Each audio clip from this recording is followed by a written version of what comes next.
संसद भवन घुसखोरी प्रकरणातील प्रमुख आरोपी ललित झा पोलिसांना शरण आलेला आहे। दिल्ली पोलिसांसमोर त्यानं आत्मसमर्पण केल्याचं सांगितलं जात आहे। सूत्रांकडून या संदर्भातली माहिती आता मिळालेली आहे।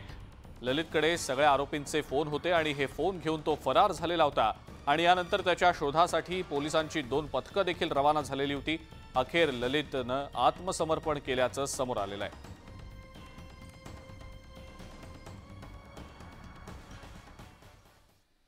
संसद भवन घुसखोरी प्रकरणामध्ये लातूरच्या अमोल शिंदे याला अटक झाली। अमोल हा लातूरच्या झरी गावातला रहिवासी आहे। अमोलच्या सध्याच्या परिस्थितीबाबत बोलताना त्याच्या आई वडिलांना अश्रू अनावर झाले होते।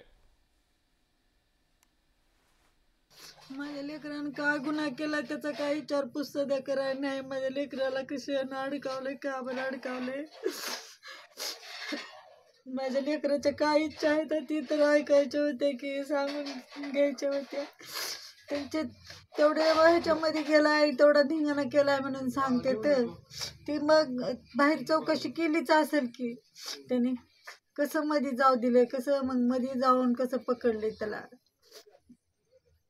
माझ्या लेकराला नोकरीची अपेक्षा होती, हे काय झालंय माझ्या लेकराला, माझ्यापर्यंत माझं लेकरू सुखरूप पोहोचावं।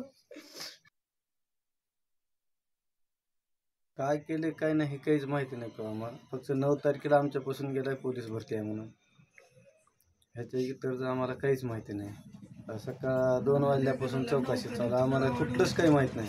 ज्यावेळेस पोलीस घरी आले त्यावेळेस माहिती झाली की असं असं झालं। ते आम्ही म्हणाला आमचं पोरगं जिवंत आहे का मेलं एवढंच सांगा, बाकीचं काही का होणार म्हणलं। एवढीच माहिती आम्हाला बाकी नाही। पोलीस आल्यासच आम्हाला माहिती झालं, ह्याच्या इतर काहीच माहीत नाही आम्हाला। काय केलं आणि कसं गेलं एवढंच घरून गेले ते पोलीस भरतीसाठी म्हणून गेले।